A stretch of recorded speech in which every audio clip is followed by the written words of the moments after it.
Welcome to Particle Pharma Learning Space. In last session, I have completed discussing cell and some subcellular organelles. Whereas today I will be resuming that, and let me begin with mitochondria. Mitochondria, it is an important subcellular organelle which is present inside the cell, and it is known as powerhouse of the cell as it produces energy which is required for other body functionings, and it is round or oval in shape. It is covered by membrane, outer membrane or outer mitochondrial membrane, inner membrane or inner mitochondrial membrane. The outer membrane, it is covering the whole organelle, and it is having enzymes that helps in fatty acid elongation, whereas amino acid elongation is done by the proteins present in plasma membrane. Amino acid elongation is done by proteins present in plasma membrane, whereas fatty acid elongation, it is done by enzymes present in outer membrane of mitochondria. Next is inner membrane. It is having a many foldings known as cristae or shells.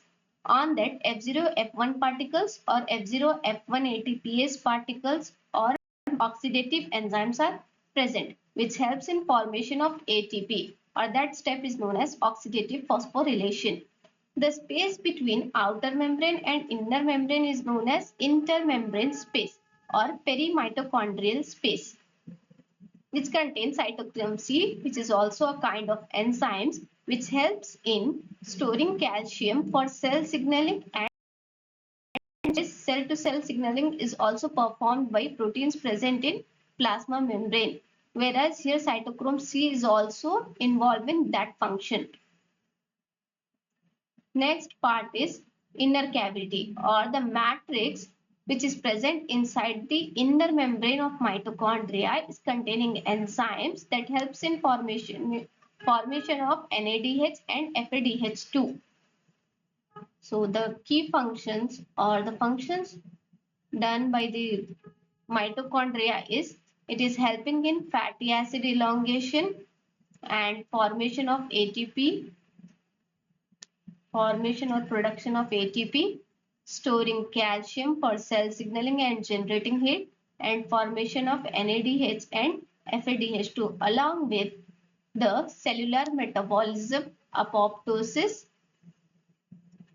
and oxidative stress control, which is done by this DNA which are present inside the mitochondria. Mitochondria is itself is having ribosomes and DNA. That DNA is helping in all these functions. So let me proceed to other subcellular organelle of cell is Golgi complex. Golgi complex is also one of the most important organelle along with mitochondria, which is known as Golgi body, Golgi apparatus, and dictyosomes, whereas the centrosome which are present right angle to each other or in 90-degree angle is known as diplosomes, whereas F0 F1 particles of mitochondria is known as oxysomes, whereas Golgi apparatus is known as dictyosomes. So don't get confused with these terms. The substances which are present in the endoplasmic reticulum are transported to the Golgi apparatus through cis space, as it is known as entry site of the Golgi apparatus, as endoplasmic reticulum is present is in close association with cis space of Golgi apparatus. Golgi apparatus, what it will do is these substances are processed by the Golgi apparatus to form lysosomes, secretory vesicles, and cytoplasmic components, and then they are released through exit site of the Golgi complex or transspace of the Golgi complex. Let me discuss some key points of Golgi apparatuses or Golgi complexes. It is helping in the production of carbohydrates such as chondroitin sulfate and hyaluronic acid. And it also involves in secretion and intracellular transport, modifying, sorting and packaging of proteins along with other vesicles, which are then released when required. It transports lipids too. and helps in the formation of lysosomes, which are taking place in Golgi complex. It helps in modifying, sorting, packaging of proteins. And it is also accumulating simple molecule into larger molecules. As we all know that it is working in association with endoplasmic reticulum for formation of vesicles, specialized vesicles.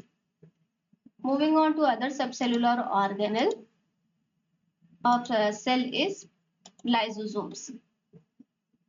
Lysosomes, they are also membranous substance which are having hydrolytic enzymes and transport proteins on lysosome surface. So they allow the engulfing material to come inside from the cell or cytoplasm without releasing their enzymes into the cytoplasm. Otherwise, whole cell atmosphere will get disturbed by their hydrolytic enzymes. What they will do is they will help in breakdown of nucleic acid, proteins and polysaccharides. Nucleic acid of the cell itself which have worn out, or the nucleic acid of viruses and bacteria along with other food particles. This process of engulfing is known as endocytosis, which is again classified as phagocytosis and pinocytosis. What will happen sometimes is cytoplasmic proteins and organelles which are worn out, they will get fused with lysosomes, that worn out organelles, and the whole body will get autophaged, or self death will happen.